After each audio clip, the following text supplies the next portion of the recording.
Good evening. Welcome to the January 7th regular meeting of the Levittown Board of Education. Do I have a motion to open the meeting? Michael, do I have a second? Jen? Please note that James Moran and Christina Lang are excused from this meeting. All in favor? 4-0. Okay. May I have a motion to move to the executive session for the purpose of discussing negotiations with CSEA and for seeking advice from district council? Do I have a motion? Jen? Do I have a second? Mary Ann? All in favor? 4-0. We will return at 7:30. Please note that we will recite the Pledge of Allegiance when we return to the open the regular meeting. Thank you.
We don't have.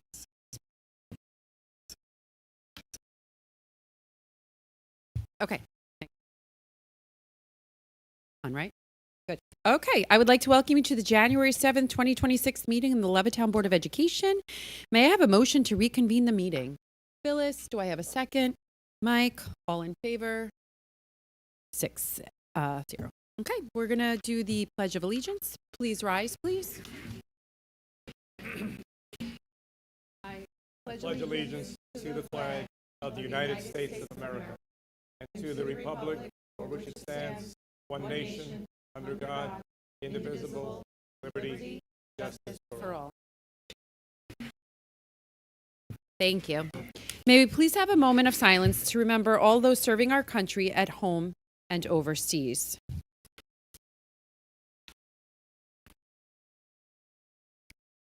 Please note, James Moran is excused from this meeting. Okay, ready? Reports. Please take a moment to enjoy the beautiful artwork on display from Division Avenue High School. We extend our thanks to the students and teachers for taking the time to share their truly incredible talent with us. Look around, beautiful. And now I'm going to turn. I'm just going to mention that in the hallway is an amazing drawing of Annabelle from the horror movie Annabelle. Oh. If anybody is familiar with that series, you familiar with that series of like Annabelle creation, and right?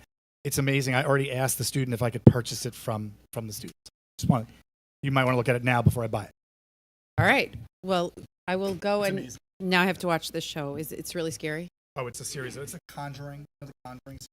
No. I did watch Stranger Things though. That's Okay, nothing that's like from it, but okay. it's All right, well, we can't all like scary things. I will now turn it over to Mr. Winch for our academic presentation. Thank you, President Lang. I'm pretty much just going to turn it over to Dr. Zarianis to introduce this. I'm simply going to ask, do you want the board to stay here or move? Okay, so before you start, let us just have the board move on over to their seats.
Can you all hear me?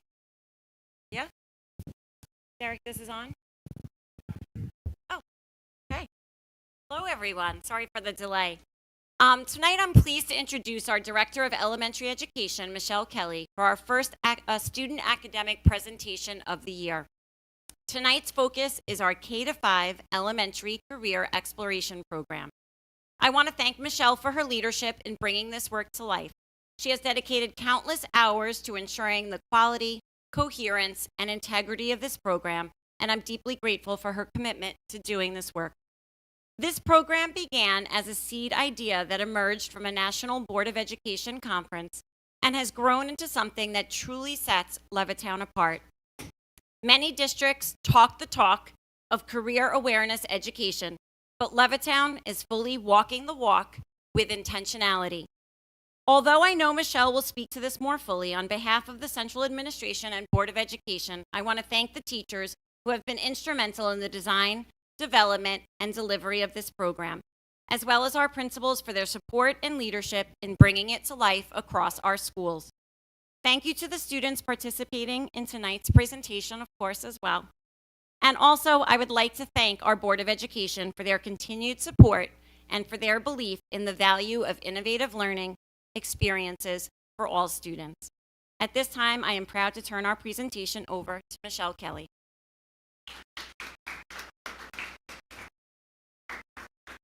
Thank you, Dr. Z. Good evening. I'd like to begin by thanking the Board of Education, our central office team, administrators, teachers, our students, and the families who are here tonight to support and celebrate student learning. I'm honored to share an update with our unique K-5 curriculum initiative, one that began as a simple idea and has grown into something extraordinary for all of our students.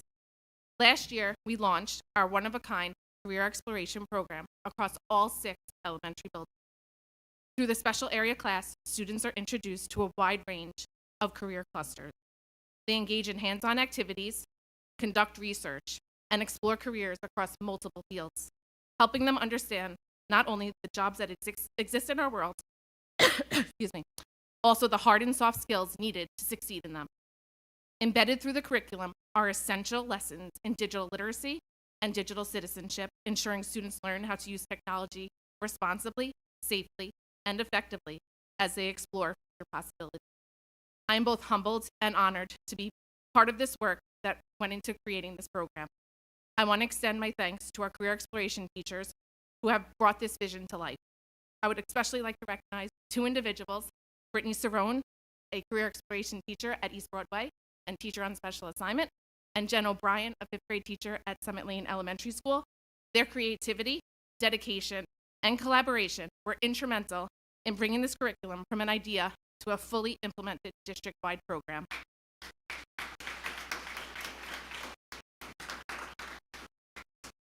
At its core, this work is about helping students make meaningful connections between what we are learning in school and way beyond the classroom. Even at the elementary level, we want students to explore interests, ask questions, and begin imagining what is possible. Rather than just telling you about the program, we wanted to show you. The short video you're about to see highlights our students engaged in hands-on, career-focused learning experiences, including our district-wide Career Exploration Day. Welcome to Career Exploration. In Levittown, we're excited to give our elementary students a first look at the world of careers, starting in kindergarten and continuing through 5th grade. Kindergarten explores public service and safety and healthcare and human services. 1st grade dives into construction, education, and energy and natural resources. 2nd grade discovers agriculture, supply chain and transportation, and advanced manufacturing. 3rd grade focuses on arts, entertainment and design, and hospitality and tourism. 4th grade explores marketing and sales and digital technology. 5th grade looks at financial services and management and entrepreneurship. Each grade level gives students hands-on experiences that spark curiosity, build skills, and show how learning connects to the real world. Career exploration at the elementary level is not about choosing a job. It's about building awareness, helping students understand that learning has purpose and that their interests can grow into future opportunities.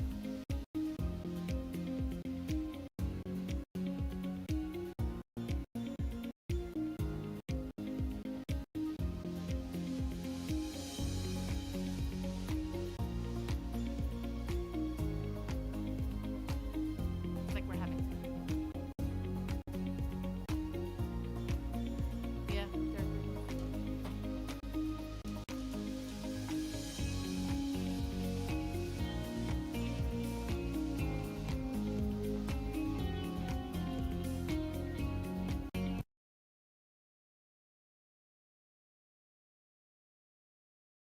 Through hands-on activities and interactive lessons, students explore a wide range of careers connected to what they are learning in the classroom, from science and technology to communication, creativity, and teamwork.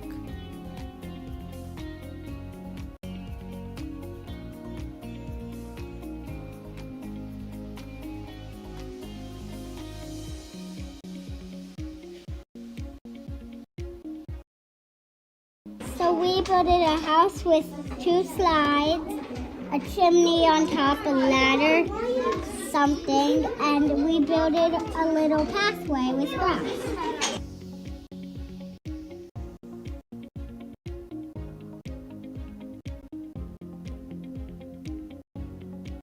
I'll speak a little bit while it's going. Sorry that we lost it. The audio's not working. Some of the pictures that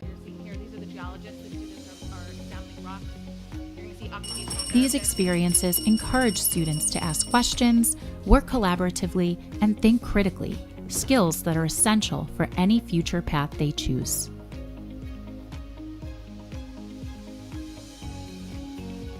This is a unit that students act as police officers, the conservation biologists are protecting turtle eggs, zoologists studying about different animals in their habitats, judges, carpenters are building homes, these are the sales representatives.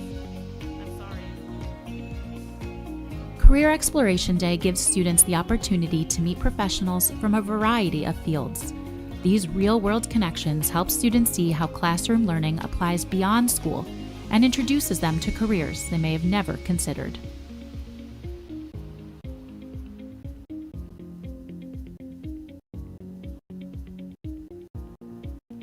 Each of the buildings has a career day, and what we do is we have professionals from the field come to the building to be able to share their experiences in the field with the students and allow for the students to have opportunities to try on, some of the uniforms. Most importantly, career exploration helps students begin to imagine what's possible. It builds confidence, sparks interests, and lays the foundation for future learning and goal setting.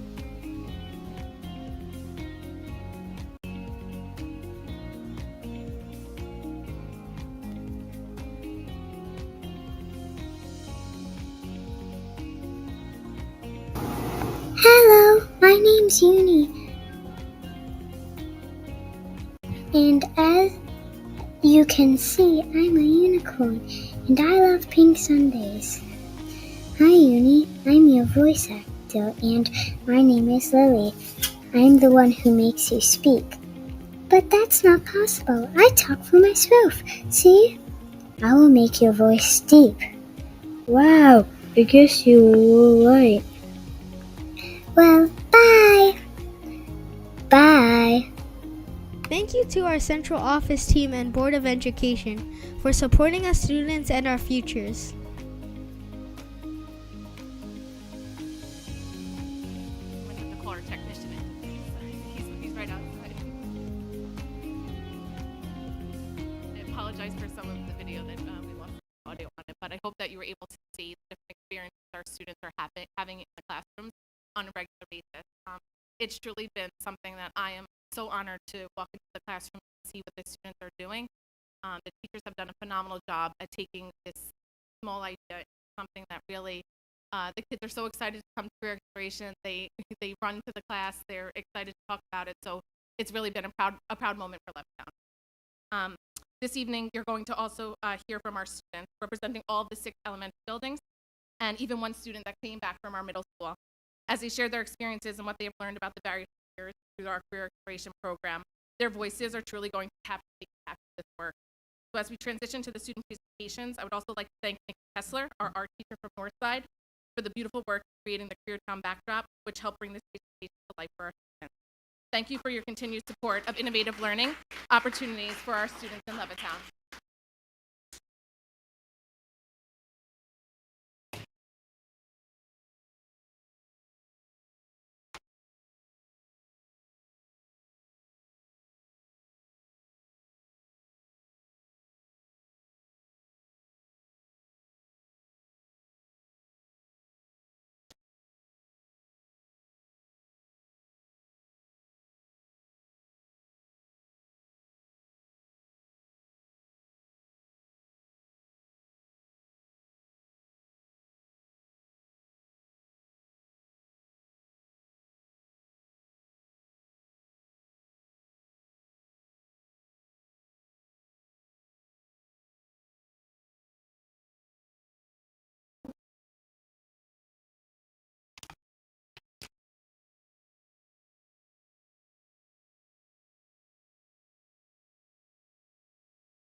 Good evening, everyone. My name is Nathan Dote, and I'm a 6th grader at Salk.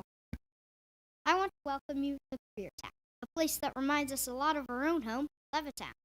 After World War, Levittown was built for returning veterans and their families, people who worked hard, helped one another, and built a community from the ground up.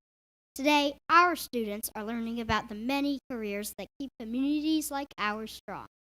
Here are our kindergartners to teach us about careers in public service and safety and health services.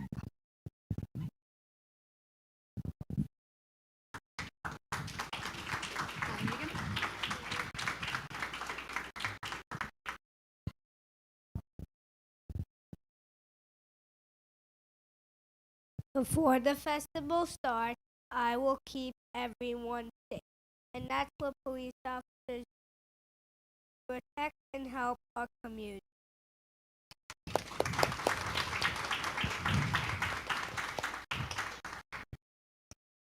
I am here with the first aid kit, just in case anyone needs help. Healthy families make a healthier Levittown.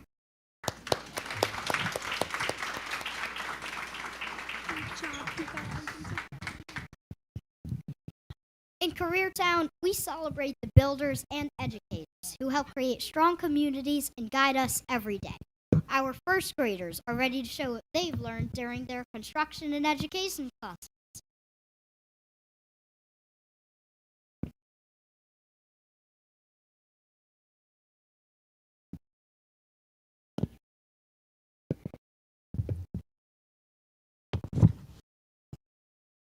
And I have brought my students to learn all about the jobs in our town. Teachers help everyone grow their knowledge.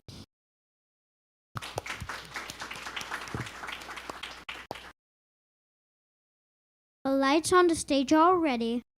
Electricians make sure everything's working safely with power.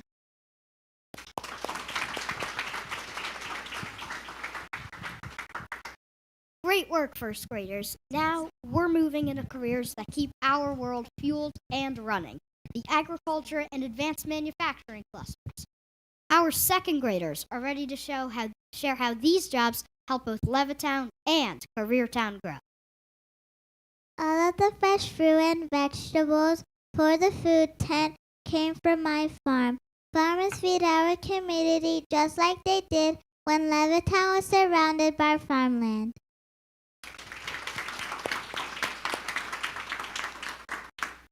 And I use my 3D pens to make decorations for the booths. Technology can build amazing things.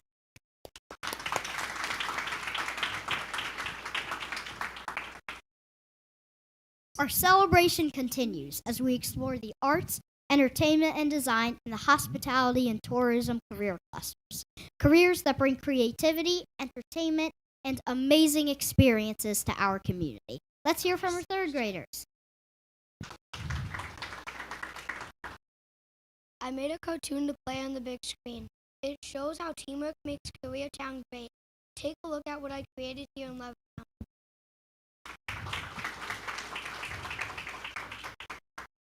My team cooks delicious food for everyone. We make sure our guests feel welcome and cared for, just like our local restaurants do for us.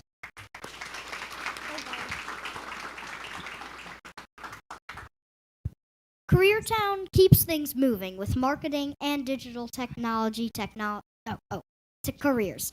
The people who help spread ideas and keep our digital spaces safe.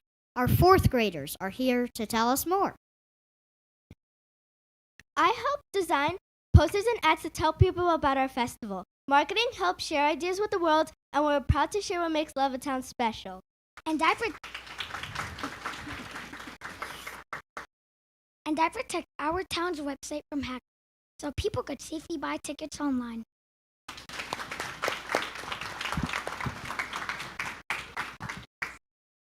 Now, we look at the financial services and the management and entrepreneurship clusters, where teamwork, planning, and financial skills help communities like ours succeed. Let's welcome our fifth graders.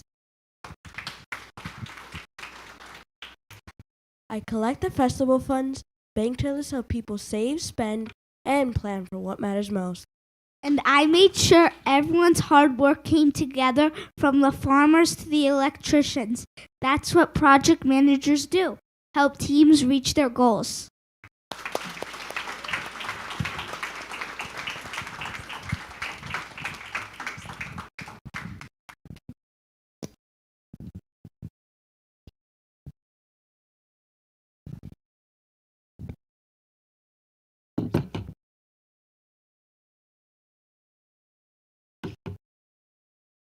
In Levittown, every job is important. When we work together, our community thrives.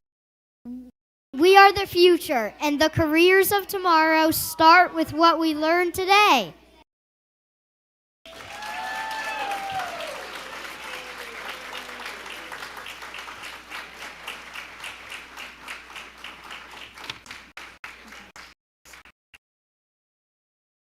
Thank you, boys and girls, for the great performance. You all did an excellent job. And thank you, the parents who brought their children here tonight. We really do appreciate it. And we hope you guys have a great evening. Thank you.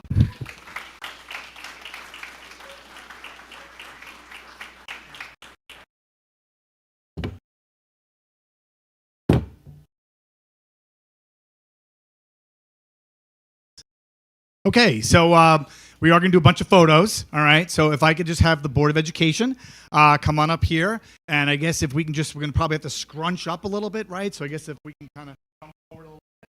Oh, it's going to go behind you. You did a great job, all right? Unbelievable. How much do they have to smush in, Andrew? You can fit them? So we're going to do a photo with our photographer, and then we're going to wait, and all the parents are going to get up and do the same thing right where he is. You did a great job, right? Yeah. That was so impressive. I know you might have been nervous before, but you all did a fantastic job. We learned so much, and you seem like you really, really like career exploration. Do you? Yeah. All right, excellent. We're so proud. So how about another round of applause for our students and our teachers? All right. I know we have some building administrators here. If you could just wave in regards to from the elementary level. I know there's a whole bunch of you right in the back. Thank you so much for being here tonight and supporting the teachers. Thank you for our students, for Miss Kelly for all of her work in regards to this and making this happen with Dr. Zariana. So thank you very much. So this is what it looks like, though, when everybody works together for a vision, because like it was said, this came from a Board of Education conference that was attended. The idea came from a school in California that we looked at and then abandoned what they did because we felt we could do it better. And it does definitely seem like we can do it better. So thank you for all of your hard work, because it's hours and hours and days and days. Dr. Z, you have to come into the photo. Miss Kelly, I would like you to come in photo too. I know you hate that.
my comments. So in regards to comments and reports, we do have a brief presentation. So Mr. Pappas, I'm just going to ask you to come back up and join us so that we can move on with the next presentation.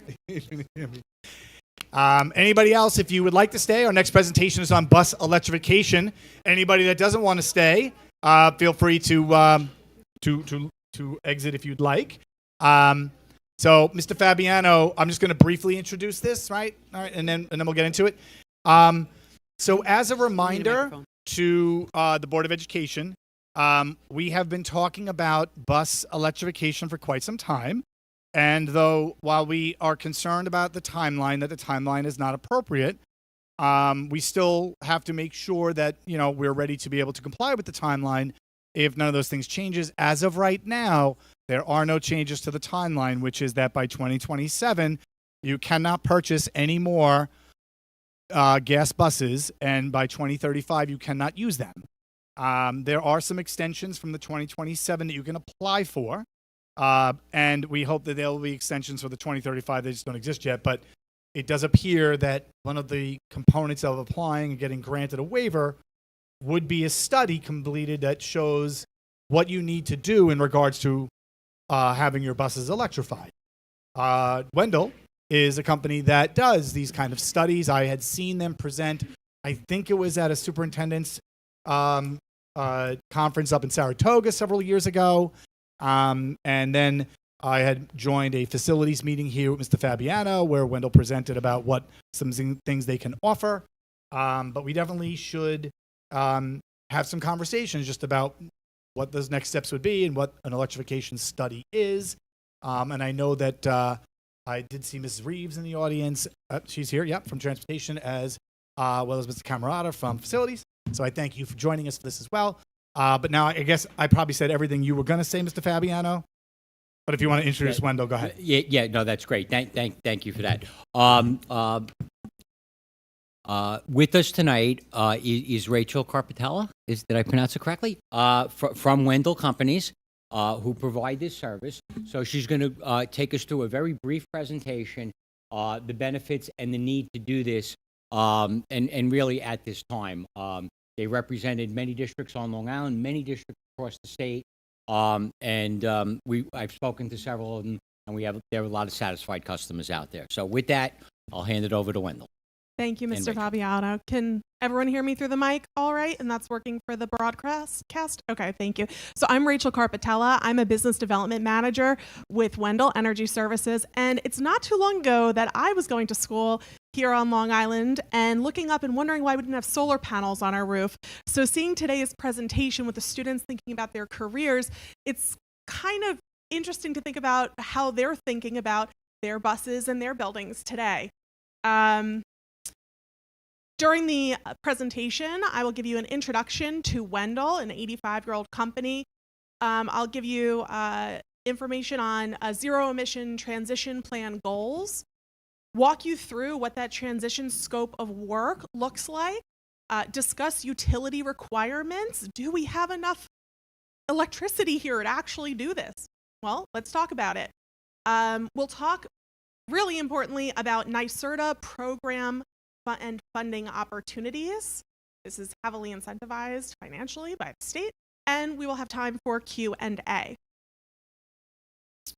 So Wendell is a full-service architecture, engineering, construction management, and energy services firm. Our headquarters are up in Williamsville, just out of Buffalo, but we have 16 offices nationwide, and we are situated right here in Hauppauge, Long Island, with a team of about 30 energy engineers. They're just as jazzed about this work as I have been since I was in elementary school. So it's really great to work with the team. We are a trusted advisor. Our depth of expertise in alternative fuels has made us the team that has delivered more fleet electrification plans or battery electric bus studies across the state through NYSERDA than any other partner. We have former utility employees on staff, experts in fire protection for lithium-ion battery fires. We provide technology and vendor-neutral options, and we work with various agencies to find funding through federal, state, local, and utility grants and incentives. We are experienced in technical partnership. We've delivered over, or are in the process of delivering over 30 of these transition plans on Long Island alone. We've worked with over 135 school districts on this work specifically. 3,700 buses included in current projects, and this includes fleet electrification plans, pilot projects, fleet electrification plan implementation, design, and construction management and support. And you can see the logos of some of your neighboring districts with whom we've had the pleasure of working with, including some of the BOCES that have connected us with their component districts. So the zero emission bus mandate, as Mr. Winch was talking about to kick off this meeting, it's true, New York State policy mandates that by 2027, all new school bus purchases need to be zero emissions, and by 2035, all school buses on the road need to be zero emissions. So the Senate is requiring the state to identify barriers to the 100% by 2035 goal, so that may be resolved early. That's why New York State, through NYSERDA, which is the New York State Energy Research and Development Authority, is being tasked to provide technical assistance to school districts as they navigate the transition to 100% electric buses. That's where Wendell comes in. We're a technical assistance partner who has been pre-qualified, selected through NYSERDA to provide these services. And as such, we can get direct payment from them for the fleet electrification plan, or for the part of the fleet electrification plan that they are cost matching for school districts across the state. We'll talk more about that later. There has been an amendment to the mandate. There will be two-year extensions to the 2027 deadline, which again, the 27 deadline is that all new school bus purchases need to be zero emissions. So NYSED developed the application process, and it is now available for you to apply for the first of the 2-year extensions. So the zero emission vehicle transition plan goals, really high level. It's providing a path towards zero emissions by 2035. It's evaluating and recommending infrastructure upgrades. We're giving you information to make informed decisions regarding design and implementation. Where do we want to put these? How do we design the infrastructure? And gives you a reduction of energy loads and assist in conversion to carbon free fuels. Ultimately, this is going to identify constraints that your district may face in meeting the required mandates. Are those constraints things that we can find solutions to or not? It's all in the report. So what does it look like to step-by-step work through this process together? The zero emission vehicle transition plan consists of the following tasks. 1, project kickoff and status meetings. 2, data collection, a full inventory of your fleet and your infrastructure. 3, a route analysis. What is each individual bus's capacity to meet the required mileage to serve your students? Conceptual charging strategy, electric utility analysis. Do we have the electrical capacity available?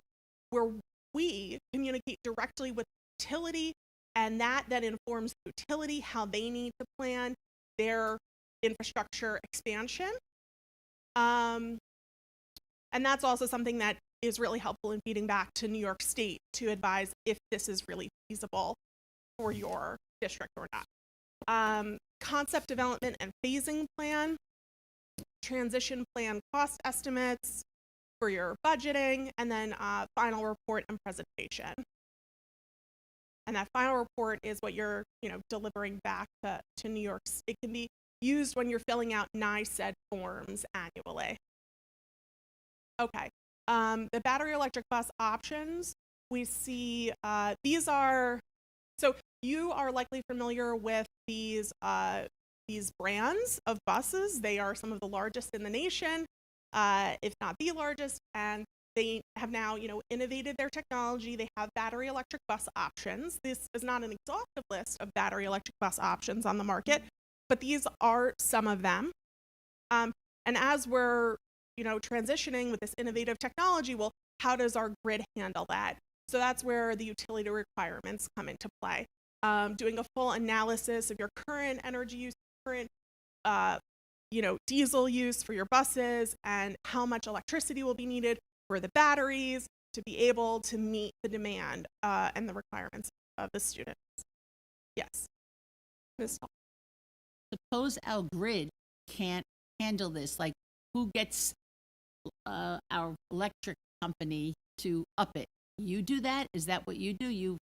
I'm not because I don't think they can support us. We have a lot of buses.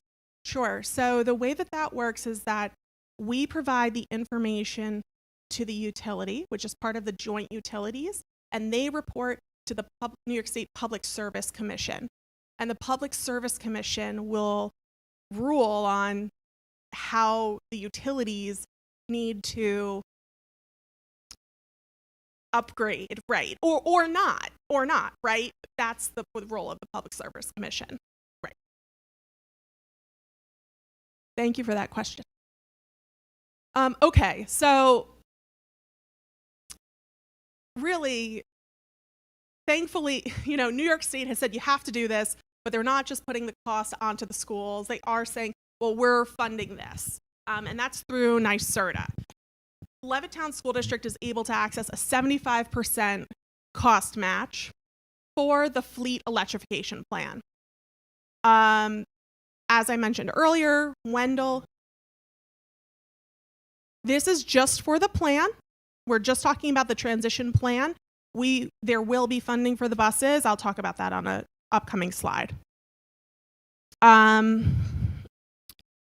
Wendell is a pre-qualified vendor, we have contracts with NYSERDA so that they can pay us directly for the 75% of the cost of the plan, which means that the school district, Levittown, would only need to take 25% out of pocket, and you are not responsible for, filing for any kind of reimbursement from NYSERDA. So that's something to make it a bit more convenient as we go down this path.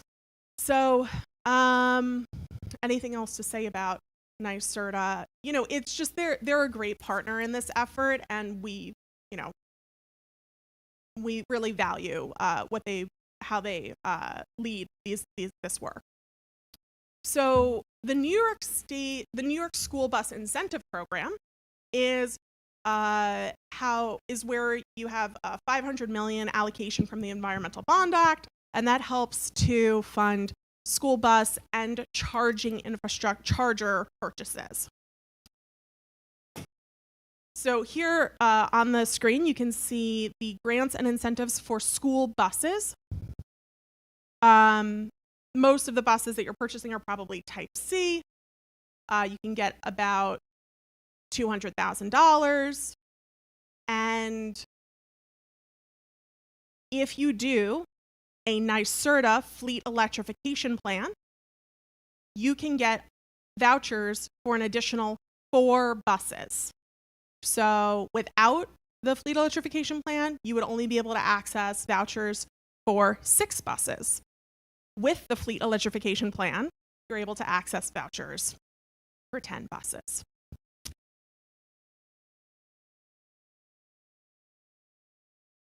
That is, so in the first column, you could see the bus type, and then each row is the value that you could get per bus type. So in the example of Type C, you're getting around $200,000, a little over $200,000. Oh, and then the scrappage bonus, and with the scrappage bonus, that brings you up to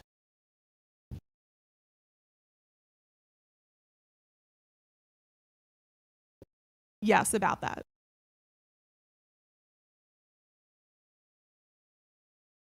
Yeah, that's about half.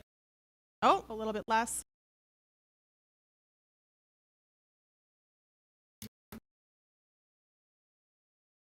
I'm not answering the numbers specifically for this stuff.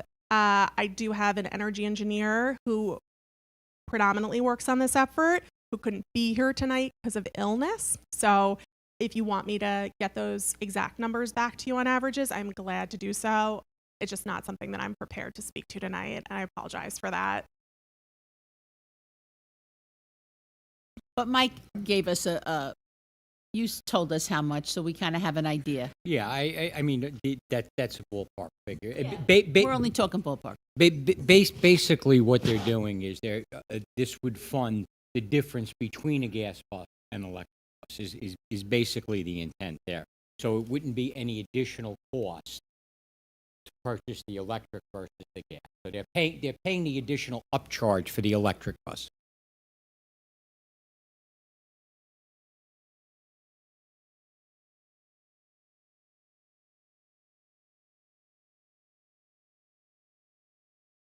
There is also a federal tax credit, which for $400,000. $40,000. It's still not up to the 3 number, but it gets you close. And then, and I don't have numbers in front of me, but some other things you might consider and we would do that's what we do, right? A full cost analysis. Mm-hmm. But it's going to be like, how are your operations and maintenance affected? Are there cost savings there operationally? Whether it's in fuel costs or in maintenance. Well, Hold on. There's a few. Wait. Go ahead, Mike. Because I want everybody to hear Mike's question. And then if we also have some other questions that you can't answer, can somebody write them down? And that way you can email us. Go ahead, Mike. I'm sorry. So batteries in battery electric vehicles, they're guaranteed, have to be guaranteed for 8 years. Our school buses, the average fleet age is over 8 years with gasoline. So when these batteries go, and they're tremendous battery packs, are we going to get money to repurchase the battery? I don't get how 8 years for our school buses cost exactly the same as a gas-powered bus, and we're only getting 8 years out of the battery. You're concerned about like the lifetime of the equipment potentially being shorter and then having more of a economic shortfall there. And yeah, also so that with our is something buses that we have right now. Yep. They're not going to be allowed to be on the road. You can't purchase by Right. 2027, and 2035 is. Yeah, 2035 they won't. Right. So the buses that we purchased the last few years with a 16-year life expectancy, we're going to have to eat those buses because you can't buy them, you can't sell them anymore unless you're going to ship them overseas. 16 years is longer than I've heard from others We have in these fantastic conversations, maintenance people. but okay, that's fantastic. So that's something that we can include in your analysis. Here's documented proof that they are keeping their buses for 16 years, and Wait, who's that keeping goes it- back who's to New keeping York the bus State. 16 years, the electric? No, you. Oh, okay. Right.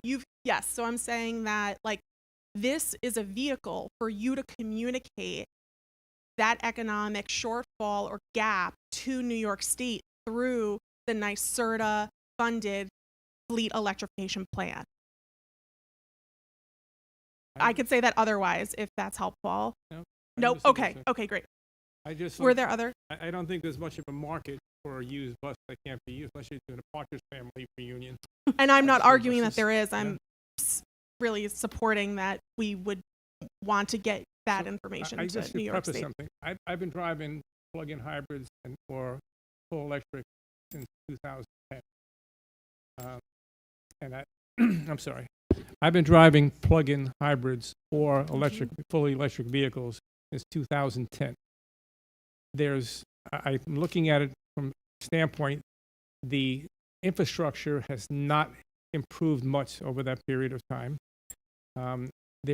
We were told we had to put a substation, and where are we going to put the substation in to power these buses? I know that if you live by the bus depot, you're not going to want PSEG to put a substation right next to your house, 24/7 running. I don't understand a lot of logistics that I don't see being addressed. And like I said, I drive electric. I don't like lithium. It's disgusting what it does to the environment. It's disgusting what they use to get need the water, the brine to make that, and they're just draining wells. There's not enough water, fresh water supply, so they're draining seawater, taking the brine out of it. There's so much that I think this is being pushed upon us, and it may in the future. I mean, Mush City's coming up with an aluminum ion battery. No one has seen it, but there has to be some kind of concrete evidence to show that this is going to work, it's going to save money, it's going to be healthy for the environment, healthy for our community. And if they can't do this, honestly, you got to see what the penalty is if you don't keep your bus on the road. You know, might be better to fight it, see what they do. I'm sure Levittown is a well-known community in the United States, and Levittown says something. We're not going in this direction. The infrastructure, nothing's here. You're forcing us. If I could just add on to what Mike's saying, I think what you're hearing is a lot of our frustration, and it's really not directed at you. It's directed that all this money, they're talking about, well, this is one little small aspect of our school district is the buses, funding them. There's so many other areas that we fund. And by saying that we have to do this by 2027 and then have this done by 2035, without having any guarantee from an electric company that we're going to have what we need after we spend all this money, that's the scary part. And that's where you're hearing a lot of our frustration coming from. So it's not directed towards you. It's just that we've been dealing with this for so many years, and the state presents it as like it's a fix, just fix it. We have this. They're not even taking into consideration districts like ours that have 70, 80 buses that we are responsible for. So I just want to let you know that it's not directed towards you. It's just that we're frustrated. Not you, it's me. Yeah. My apologies if I came across as being mean to you, but I didn't mean it. I think we're all I'm frustrated, angry with this Mike. entire process. No, yeah. Go ahead. Yes, if you could keep. Go ahead. Thank you. My pleasure. I mean, I am glad to hear such a thoughtful and engaged board. You are the kind of school district that can move the needle on how New York State looks at this transition, right? So on the next slide, we have grants and incentives for chargers. The base amount that New York State will provide through the New York School Bus Incentive Program for a charger is $25,000 per charger. And when you complete a fleet electrification plan, you get a $30,000 bonus per charger. So it more than doubles the incentive that New York State provides you per charger, bringing it up to a total of $55,000 per charger from New York State.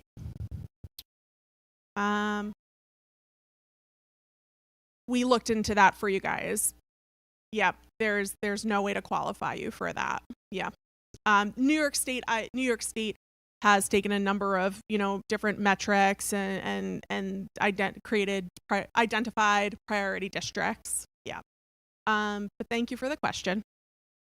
So here we have some conceptual designs, a proposed bus facility, schematics, and then we have some schematics here. Phase 1, phase 2, phase 1, phase 2, phase 3. And then here we have an example of the kind of fire protection measures. Wendell has really invested in this area. We've talked with numerous insurance agencies, with various manufacturers. We on our team have a team of fire experts. So this is something that we're proud to bring to the school districts. This is in regards to, I guess, all these electric buses that are in the yard, like to make sure if there's an issue. Is there an increased risk of fire in regards to electric buses than non-electric buses, or? I'm sorry, I don't know the answer to that. Do either Duana or Craig? Do either what? No, our experts in the back. Yeah.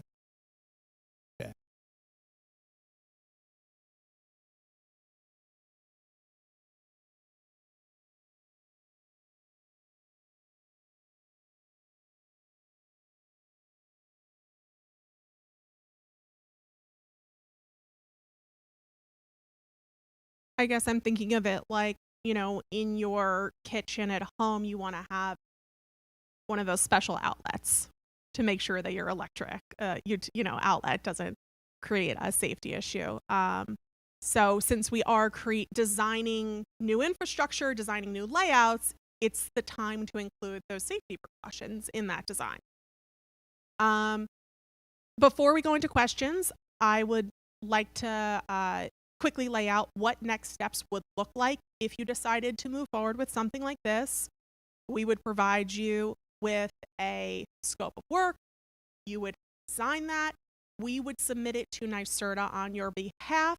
NYSERDA would send you a DocuSign, and within about approximately 8 weeks from getting that signed agreement from you, we would begin to work on the plan, the fleet electrification plan, and it would take about 6 months to complete that.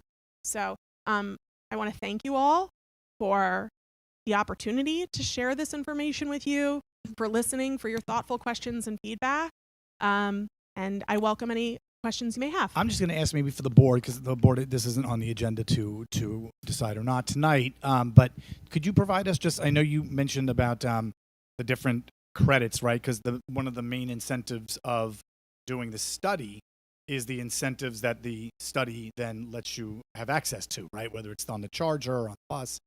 If you could just, I guess, maybe send us like kind of just an easy chart, and that way we can kind of like calculate out like what the overall savings would be if we did the study, right? And then that way when we get the cost from you or proposal of what the study would cost, we just see like, kind of like we're very big on costing things out to make sure that like we're utilizing our taxpayer funds the best way possible. So I know Mr. Pappas is going to ask me for it anyway.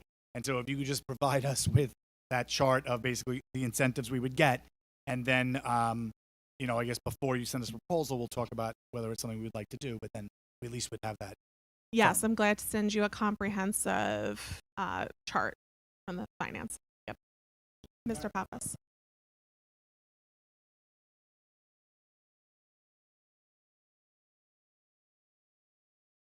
For the fleet electrification plan, you would pay 25% of the cost of the plan, and you would pay that directly to us.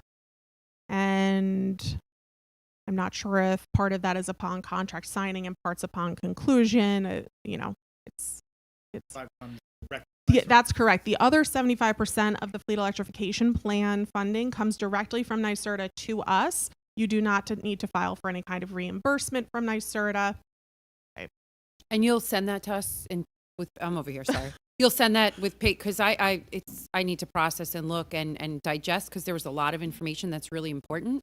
Yep. And we're not making this decision tonight. It's not on the agenda. Okay. Right. This is an educational presentation. Okay. Yep. So all of these things will be in a Excel sheet or something. Okay. Awesome. You got so it. we can look at it and you'll send that to us? Absolutely. Awesome. Thank you. For the plan? Oh, for the 25%? Mr. Fabiano, did we? We did discuss that with them. The plan itself would cost between $60,000 and $80,000. Our share, the 25%, it was estimated to be between $15,000 and $20,000. So, you would recoup that pretty quickly, if you got a credit on just one bus. If this gets you 4 additional buses, it certainly does seem cost worthy. But like you stated, do you think this is going to go forward and actually take effect in 2035? So that is a consideration. But otherwise, it's not a tremendous outlay of cash with a relatively good return on the back end if we do move forward. Thank you. Marianne and Phyllis had some questions? Sure. First of all, thank you for taking the time to come here and share the information with us. Just a general recap. So what you provide is a service that gives us, you give us the opportunity to review what our overall cost and all that good stuff would look like what we would need to do. And then your report that goes to the NYSERDA, they can determine if we can handle it or not. Is that what I heard you say? We do the analysis and really say, we recommend how you would implement, and if there are areas where you really are not able to implement, like that's something that our energy engineers are responsible for. NYSERDA's funding. They're reviewing the report. We've done over 100 of these. It's not like we're getting red lines back, right? The other part, and then you, the school district, would take the report, and when NYSED gives you forms and says, did you, are you on your pathway to being in compliance with the bus mandate? You say, no, we can't do it because of the attached report supporting documentation. So what I'm hearing is that there's hope that we may not have to replace our entire fleet. Right. If you cannot replace your entire, right. So there are routes that are really long or different times of day where you're just not able to make that happen. And we will have the data to show that. And then I just have one last follow-up. Have you had other districts that you've given a report to where they have been unable to comply with, saying that they're unable to comply? Other ones where there are at least routes that they can't comply with. Yeah. But I don't know what Levittown's will be, so I can't say, We're basically looking for a get out of jail free card. Right. I can't give it to you. No, that's not what my question was, but that's really what I'm looking for, a get out of jail free card. We have too many buses. I don't think LIPA or whoever we are, PSE&G, but you'll find that out. We would, yeah. I just that I appreciate the fact that you looked into the fire prevention of it and that you knew about the rebates, and you seem to be a full service company for us. So if we were going to go ahead, at least I think I have confidence in you. I just don't have confidence in the numbers, but you really were kind of totally prepared with all the little. So that was great, even though we're a tough audience right here. Thank you. We just don't want to do it. It's not that we like you. We just don't. We want 15. We want 15 years to do this, not this, because we have a lot of buses. Well, I will be retired before this happens, but it's really more. Honestly, I'm our glad concern is for the community because, like Mr. Pappas mentioned, we're not anti-green. We're putting, you see solar canopies all over the place here. We want it to be in a way that isn't a burden financially on the district and the taxpayers, because you're talking about replacing 80 buses, even if it's just $200,000 a bus. That's millions of dollars that we wouldn't be spending. I really understand, and I want you to think of Wendell sometimes not really as a energy company, but almost as a financial services company. That is what we are specializing in. And I'm glad you brought up retirement, because earlier in the conversation I was thinking of this example of, think about looking toward your retirement, and you wouldn't go ahead and do that without meeting with a financial planner first, or without doing some in-depth financial planning.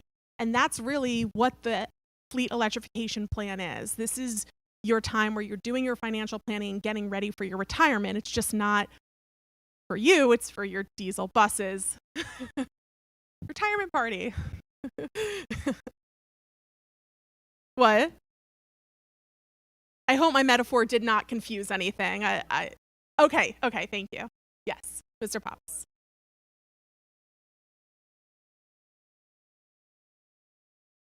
Thank you.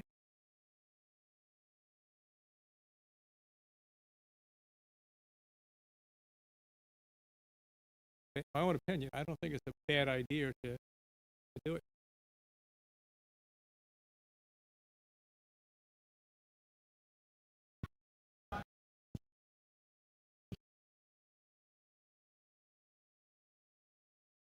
Yeah.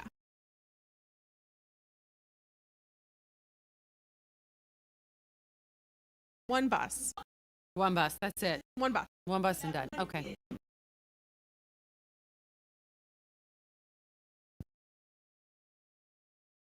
Can inspire a whole generation of me with that one electric bus at your district.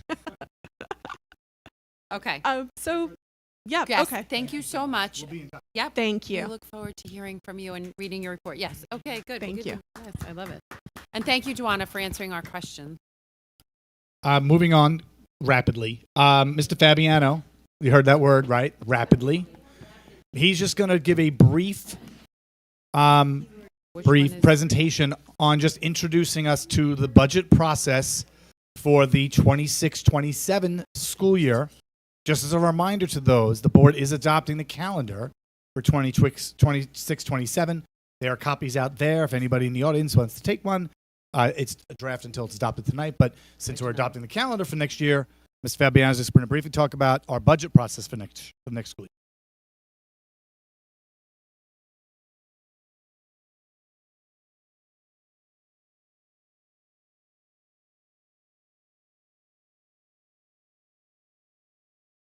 We're going to review the presentation dates.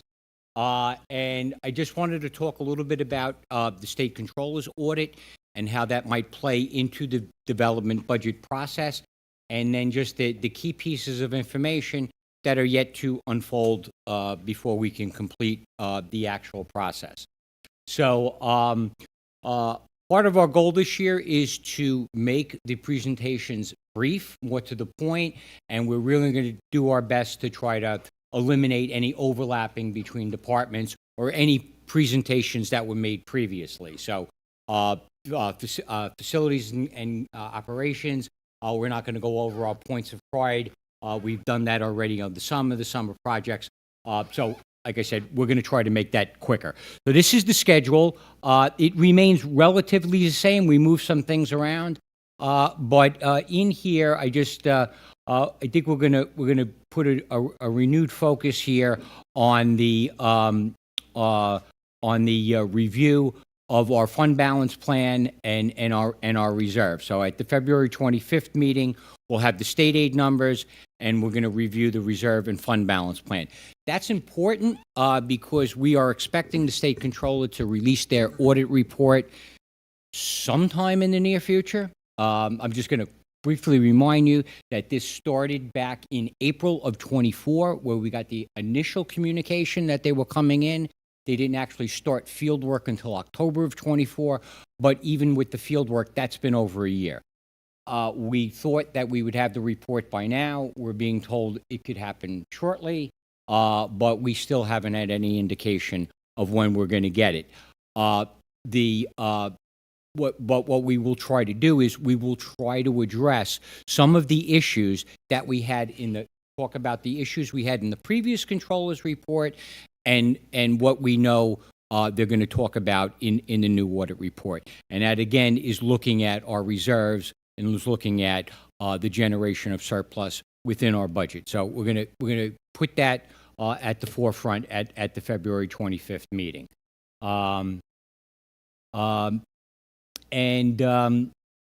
guess I went ahead with that slide. We're expecting that report in the next few months, and like I said, we're gonna be a renewed focus on that plan.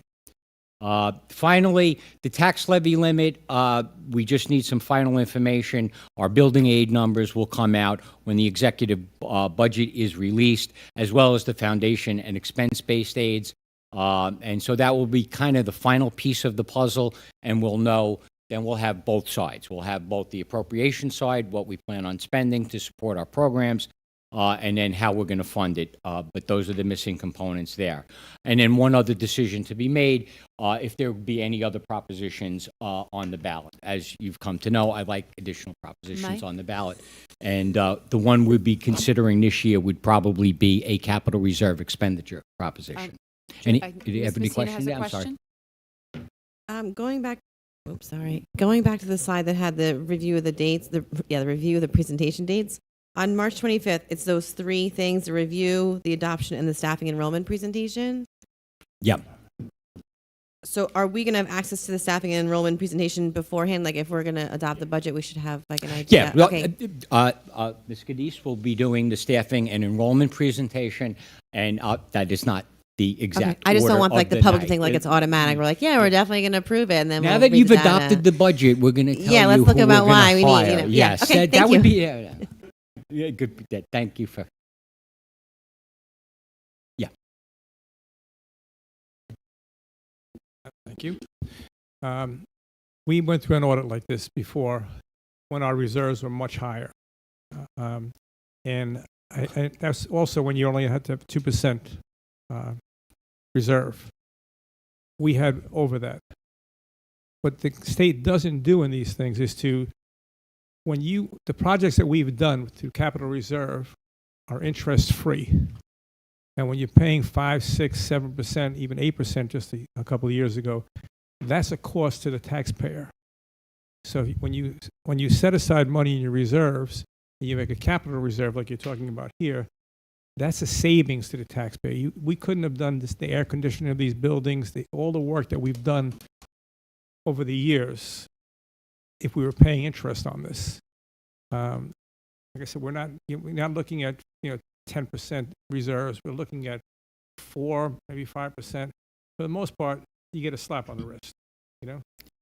Yeah, just to reiterate, all our reserves are within the legal limits. We have addressed that.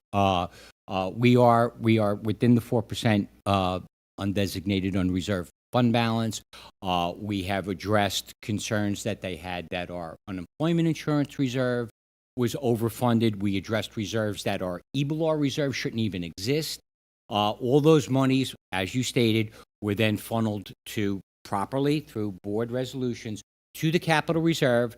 Those monies were then put into building projects. We've embarked on a $100 million capital program. And I would say, conservatively speaking, through the use of those reserves and the avoidance of borrowing that money, we've saved probably about $25 million in just pure interest costs that otherwise now will be able to go back into the building as opposed to just being paid to bondholders. I agree with you 100%. Thank you. You need reserves. And any homeowner on strong financial footing has reserves, which is the bank account. Everybody has this. And to deny schools having reserves for the rainy day, you're just asking for an issue. The state's asking for a problem, but they just like to grandstand. But My and own just opinion. as a comment on that, Mr. Pappas, when you talk about the ACs in the rooms, right? So we addressed that because of really safety as well as just learning environment issues. And our phenomenal facilities department did that in-house almost completely. And other districts went out for like a $100 million bond to do, AC in buildings, like you said, and that is a tremendous amount of, first of all, an additional tax to families because the bond is going to create additional, demand on the taxpayer as well as interest. And because of the board's long-term fiscal plan, we were able to do that in-house without having to burden the taxpayer further. So like when you talk about just rainy day funds or even just the way that the board budgets, when those things come up, it isn't a problem, which is why the electric bus situation we have such concerns about, because that is so expensive that would outstrip our ability to be able to manage that without piercing the tax cap. So, or at least having very high tax rate increases because theoretically, right, they're excluded. And so it wouldn't, but you could see 5-6% increases again for buses without piercing the tax cap because they're excluded. So that's why we're so against the way the state is rolling that. But I just wanted to say you were correct. That's a great example of, because of, and it really goes back 10, 15 years of prior to us being here. The smart boards, the security vestibules, all the security enhancements we've had to do throughout the district. There was no major tax increase because of that. And most of it was done in-house by our staff here. Fantastic job. All right, I'm done. Sorry. All right, so we are up to, what are we up? I think that actually ends I have no other comments or reports or follow-up to publicly heard questions. Comments?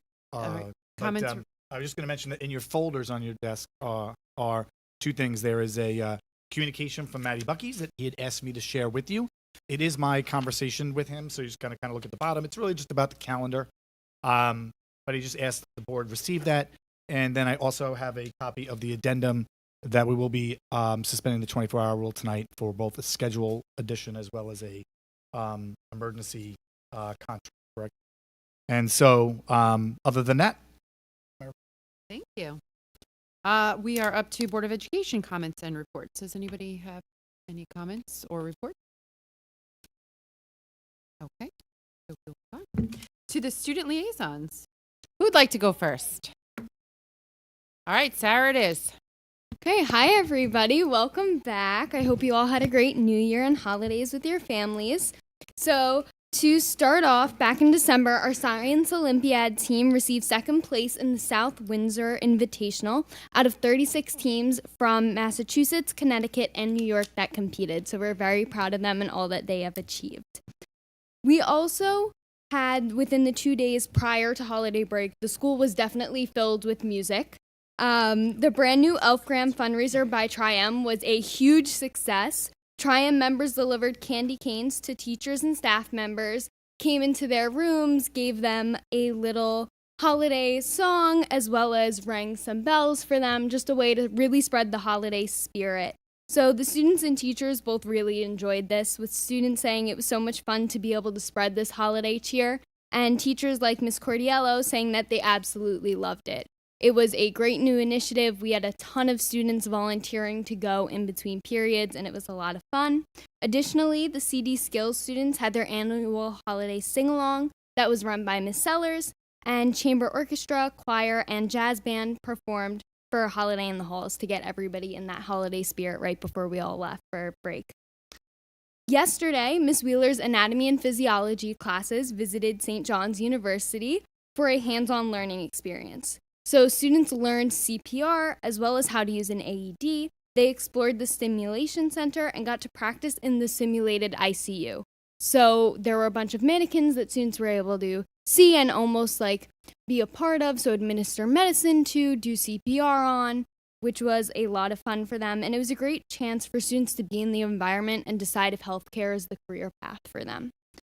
And one last thing I want to say in terms of what has happened, Isaiah Fatone was named Newsday's top 100 basketball player for 2025 to 2026, so a big congratulations to him. And then in terms of what's coming up, we have the Blue Dragon Science Olympiad Invitational taking place at Division this Saturday. So volunteers from Science Research, Science Olympiad, as well as the National Honor Society will be there to help proctor and grade the exams for the middle school tournament. And the other biggest thing that we have coming up within the next 2 weeks are midterms. Next week starts the in-class midterms, and the week after is our block time midterm. So everybody's really just preparing for that. And that concludes my report.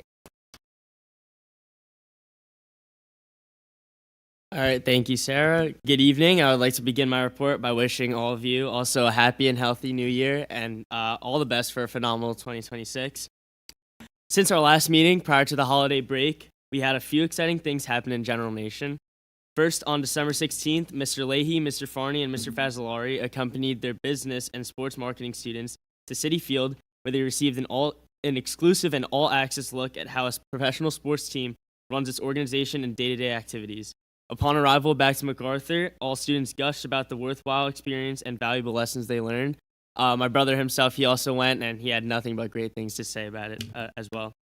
On December 18th, our Winter Wind Ensemble, under the direction of Mr. Romano, performed their beautiful sounds much to the delight of all shoppers at the Hicksville Broadway Mall and clearly put the lucky listeners into the holiday spirit. On the evening of December 18th, our extremely talented string orchestras, under the direction of Miss Wu, along with our spectacular choir, under direction of Miss Levenberg, performed magnificently to a packed house in our auditorium for our first concert of the winter season. Congratulations and special thanks to all of our student performers who had all of our guests pouring with delight as they gathered in the auditorium lobby following the amazing performances. I would also like to congratulate senior student Megan Campbell for being named the News 12 Scholar Athlete Award winner, which was announced just prior to our holiday break for her accomplishments on the volleyball and basketball courts, along with her excellence in the classroom. Megan's segment was featured on each of News 12's live hourly broadcasts yesterday and is also posted on news12.com. Congratulations and way to go, Megan. Some important upcoming events include, similarly to Division, our in-class semester final exams will take place on January 13th to 16th, and block time exams, including the January Regents exams, will be administered from January 20th to 23rd. Good luck to all of our test takers. I know you'll all do great. On January 24th, Dr. Friedman and Mr. Zausen will be accompanying their members of our Science Olympiad team to compete in an invitational tournament at Columbia University. Best of luck to our team, and let's go Generals. On January 29th, our second concert of the winter season will take place and will feature our dynamic symphonic band under the direction of Mr. Romano. Performance begins at 7 p.m. It is sure to be an amazing performance, so please join us. And before I conclude my report, so I'm compiling a kind of day in the life video for my Brown University application, and I was wondering if I had the permission from the board to do a quick selfie vlog of us waving for the video. Okay, yeah, there's gonna be music over it, so nobody really has to say anything. It's just I'm gonna be recording and everybody just wave. Thank you so much. Okay, yeah, I got it. Okay, we can wait. All right, and I'll get the audience too. All right, thank you so much. And that concludes my report.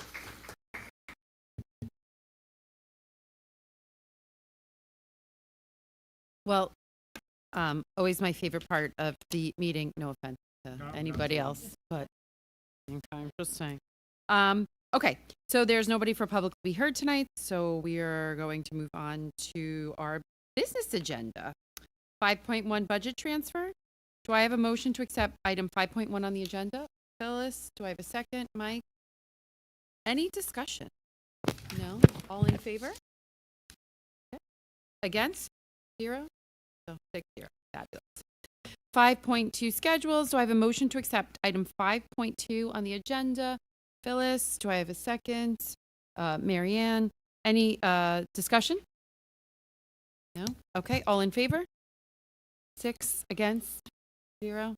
I'm simply just going to say that on the schedule tonight for that you just approved was 29 teachers who accepted the retirement incentive. Many teachers that have been in the district for over 30 years. And 5 TAs as well, who have been with us for many years. We will be recognizing them later in the year, as you know, on the budget night. We recognize them here, but pretty much want to do a big round of applause for those that tonight were on our schedule for all the years they gave to us. Just wanted to say that. And then at this point, I am going to ask the board. I had mentioned to you previously about that I was going to ask to suspend the 24-hour rule to add 2 items. One, schedule for an individual that we're hiring for my office. As you know, Mr. Ambrose is going to be retiring at the end of this month. And so we took us a while, but we did find somebody that we're changing the structure of administrative support. Like I've said, this is a new position here called administrative assistant. And so we're looking forward to this individual. And then the other item, did you want to mention about what the emergency contract, just because we've never really done that before? Sure. Thank you. This is for the busing for McKinney-Vento, right? Yes. Right. You have an obligation to bus under McKinney-Vento for students who are considered homeless from wherever they are residing to your district. You have a student who you needed to bus, and in December you had adopted an emergency contract outside of the bid process for a bus vendor to transport the student from where he resides to his school. You also put out a bid. Unfortunately, there weren't any responses to that bid, and the contract is expiring on Friday. You still have the obligation to bus the student regardless of whether or not you received a bidder or not. So we are asking you to approve a second emergency contract. SED does allow for 2 30-day contracts. This would be the second of those 2. You will then go out to bid, and my understanding is Mr. Fabiano has spoken to the bus company that is currently providing the transportation, and they didn't respond, not because they weren't interested, they just had something come up that did not allow for them to put the bid in. So it's likely that we will be able to have you consider awarding them the contract fully through the proper procedure. But we needed to walk that on because otherwise, if we waited to your next board meeting, we'd be doing a retroactive contract. Okay.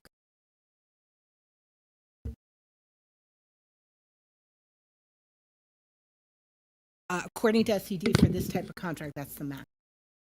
Okay, thank you. All right. So at this time, we'd like to make, in addition to the agenda, can I have a motion to suspend the 24-hour rule and add items 5.5, 5.4 and 5.5? Jen, can I have a second? Peggy, any discussion? All in favor? All 6 of us against? 0. Do I have a motion to accept item 5.4 schedule 1005.2 on the agenda? Phyllis, do I have a second? Peggy, any discussion? All in favor? 6 against? None. Do I have a motion to accept 5.5 emergency contract on the addendum? Marianne, do I have a second? Jen, any discussion? All in favor? 6. Nobody's against.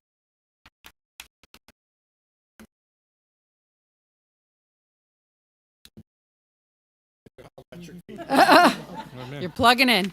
Then we have one. We'll see how it goes. We'll add it to the test. Well, being that I'm retiring, that could be my job. We good. If the water wants me. Okay, we are now moving on to the consent agenda. Do I have a motion to accept items 6.2 through 6.10 on the consent agenda? Peggy, do I have a second? Marianne, any discussion? All in favor? 6 against 0. Okay. Action items and gifts to schools. I also like this part. A check in the amount of $1,050 to be donated to MacArthur High School Student Activity Fund from Jahara Munez, 1117 Logan Road, Wantagh, New York.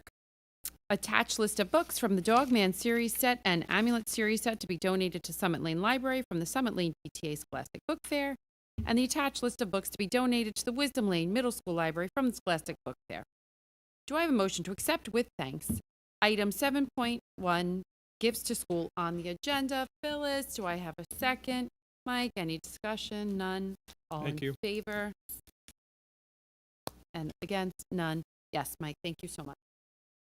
The upcoming dates are January 21st. We have our budget planning session, and February 4th, we have our regular meeting. I just wanted to, before the meeting adjourns, really, really quick, the Board of Education is really excited to congratulate Levittown's own John Ferretti, a graduate of Division Avenue, as he's being sworn in as the Town of Hempstead Supervisor. Putting politics aside, we're just proud to recognize John as a graduate of Division Avenue and the third town supervisor to come from the Levittown School District. And he's currently tonight at Division Avenue, yes, being sworn in. And there are 2 other Levittown alumni, Dennis Dunn and Kate Murray, who are also being sworn in.